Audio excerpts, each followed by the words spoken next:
The book of Genesis. Genesis chapter 1.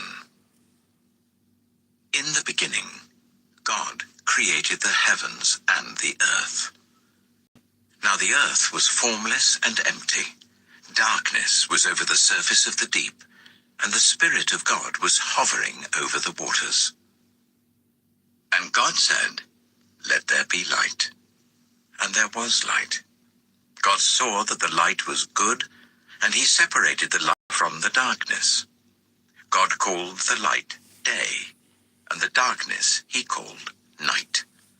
And there was evening and there was morning, the first day.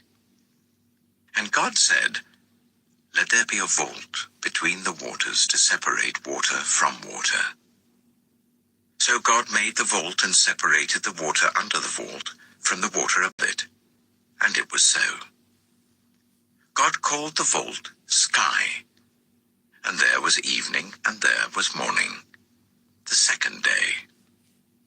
And God said, "Let the water under the sky be gathered to one place, and let dry ground appear."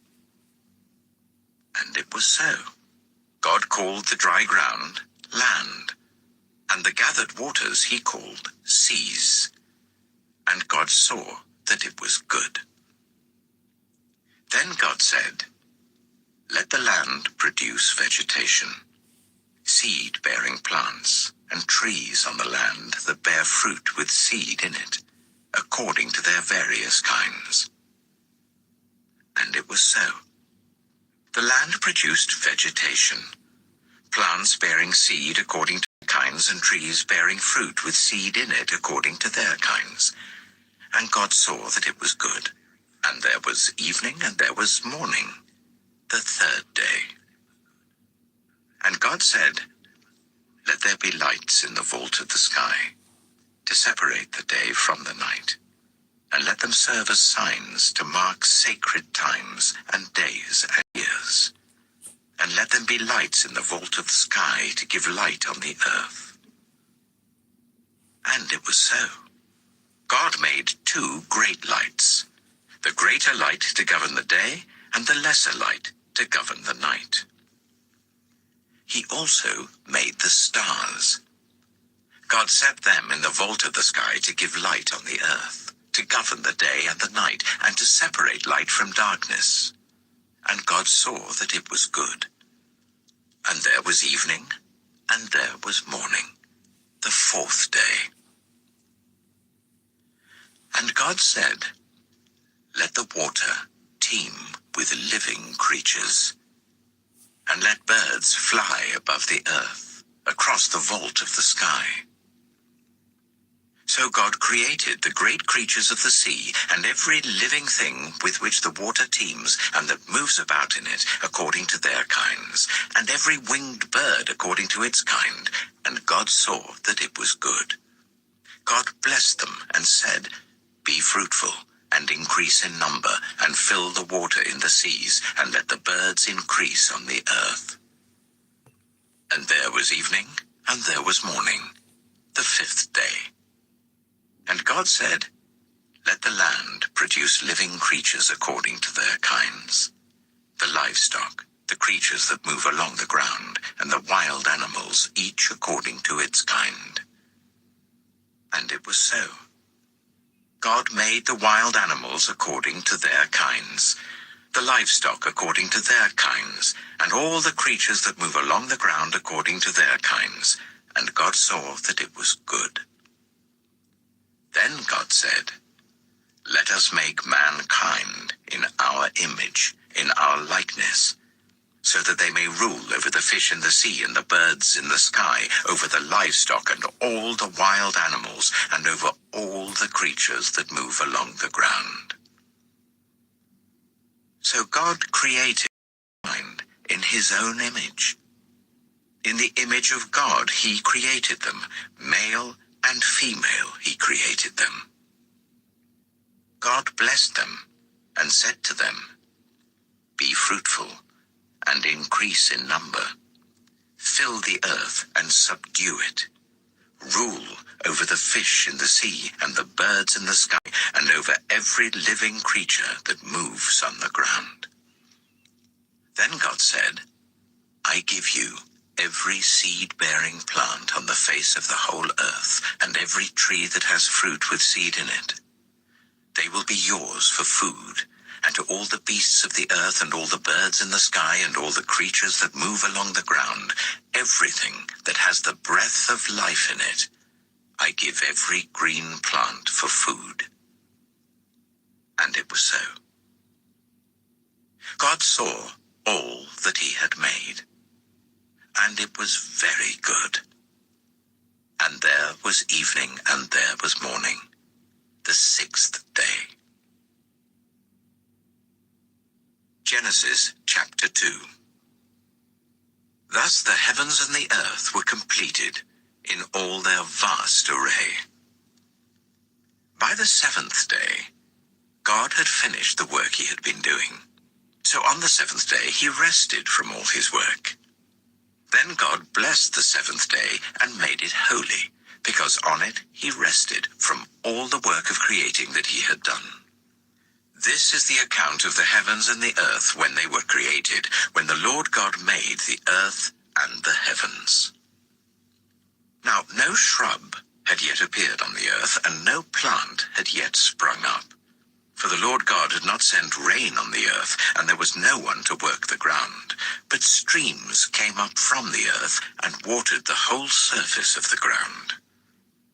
Then the Lord God formed a man from the dust of the ground, and breathed into his nostrils the breath of life. And the man became a living being. Now the Lord God had planted a garden in the east, in Eden, and there he put the man he had formed. The Lord God made all kinds of trees grow out of the ground, trees that were pleasing to the eye and good for food. In the middle of the garden were the tree of life and the tree of the knowledge of good and evil. A river watering the garden flowed from Eden. From there it was separated into 4 headwaters.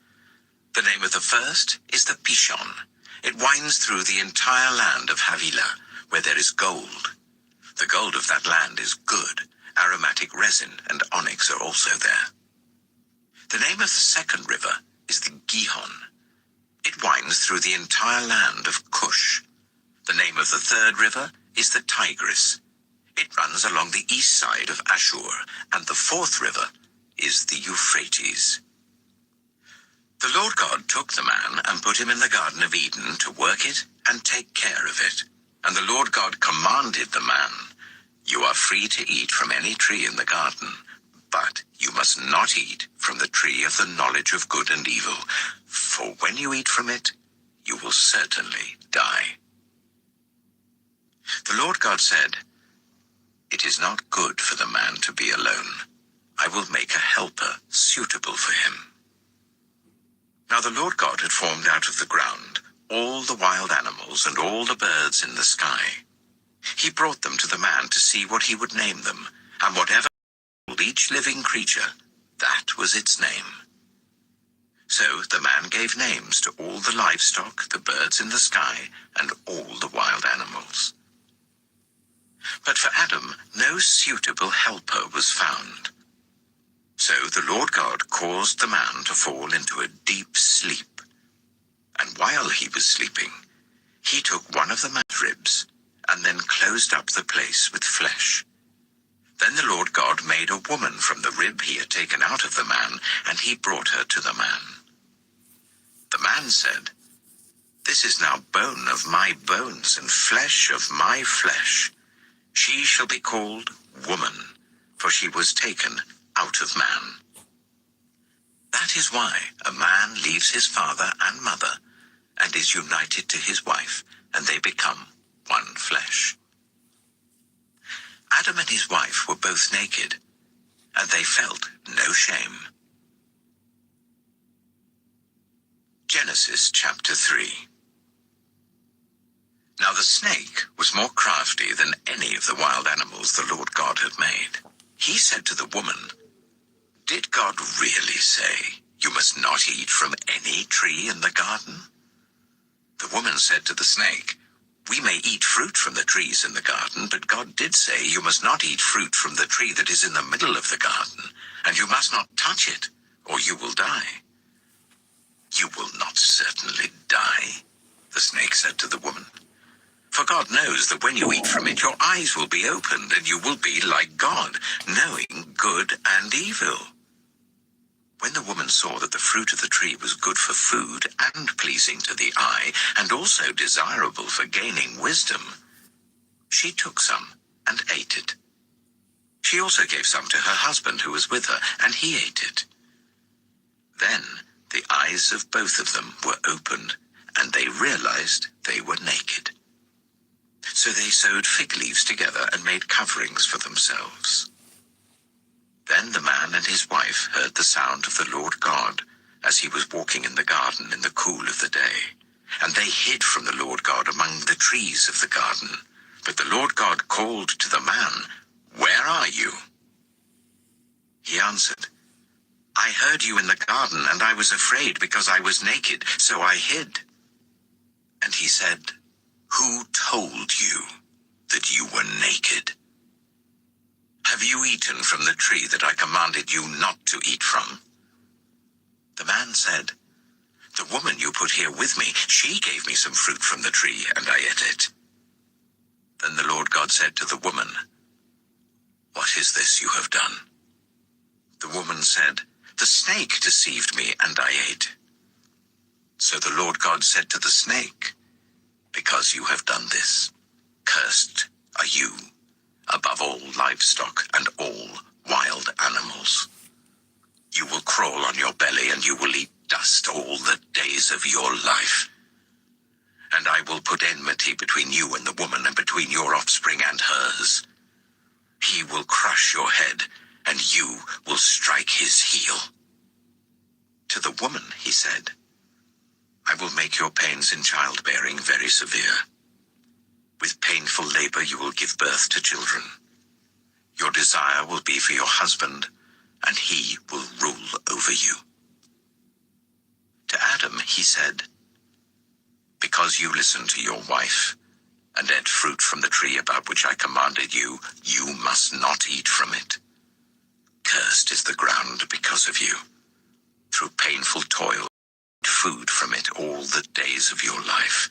It will produce thorns and thistles for you, and you will eat the plants of the field.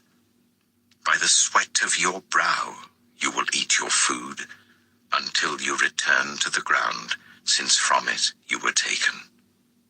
For dust you are, and to dust you will return." Adam named his wife Eve, because she would become the mother of all the living. The Lord God made garments of skin for Adam and his wife, and clothed them. And the Lord God said, "The man has now become like one of us, knowing good and evil. He must not be allowed to reach out his hand and take also from the tree of life and eat, and live forever." So the Lord God banished him from the Garden of Eden to work the ground from which he had been taken.